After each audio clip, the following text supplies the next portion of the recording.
makikilalang iba-iba, hindi lang Pilipino. Challenge din yun na kailangan mo mag-adjust. Kailangan matuto ka rin makibagi sa kanila. Ako nga pala si Jonathan Ong, 31 years old. Ang position ko sa barko ay IT technician. As an IT technician, we manage maintenance and repair of systems and hardware on the ship. So, including na din dito yung mga printers, internet connection, and then yung mga computers on board. So, I decide na mag-seafarer kasi na-recommend siya ng tita ko. Try ko daw mag-apply. So, nag-apply ako sa multiple companies na pwede ko ma-applyan. So, yun. 1 year pa lang akong seafarer. Nag-start ako March. Ka-apply na ako, iniisip ko na yung mga bagay na paano yung layo. Kasi mga malayo eh. Sobrang lungkot.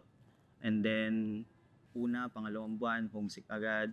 And then, yung culture nga, kailangan mag-adjust ka rin agad doon. I mean, passenger, napaka-diverse ng mga tao doon. Marami kang makikilalang iba-iba, hindi lang Pilipino. Challenge din yun na kailangan mo mag-adjust. Kailangan matuto ka rin makibagi sa kanila. Sa isang taon kong pagsisiman, nakarating na ako sa Japan, Taiwan, South Korea, Alaska, Hawaii, US, San Francisco, Vancouver, Canada, Australia, and New Zealand. And then, yung pinaka gusto kong napuntahan, Japan. Kasi sobrang linis doon, mababait ng mga tao. Kahit di ka na maintindihan, mabait pa rin nila. Then, mura ang bilihin.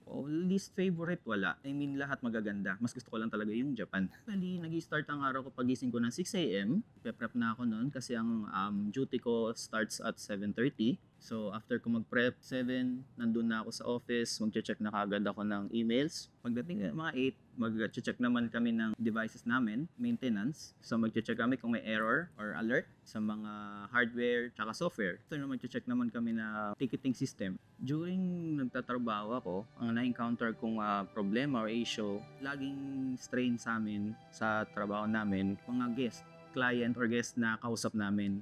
Aside doon, pagka homesick, minsan, alam mo yun, okay eh. May araw na okay. May araw na kala mo normal lang. Pero pag nasa kwarto ka na, mag-isa ka doon sa kabina mo na parang box, titingala ka lang sa kisame mo, tapos sasabihin mo parang, ginagawa ko, dito pa ako, gusto ko na umuwi. Tapos biglang sabay-sabay na emosyon yun, nakakalungkot, yun. So, ang nagiging bonding time namin sa barko, is meron kami tinatawag na crew bar doon. Merong inuman din doon. Aside from inuman, meron din namang quiet room na tinatawag is pwede mo siyang tanong sa crew management na pwede kayong mag-videoke. Aside sa videoke, meron dong board games, kung ano pang pwedeng maisip na libangan para hindi or maibsan naman yung lungkot naming mga crew.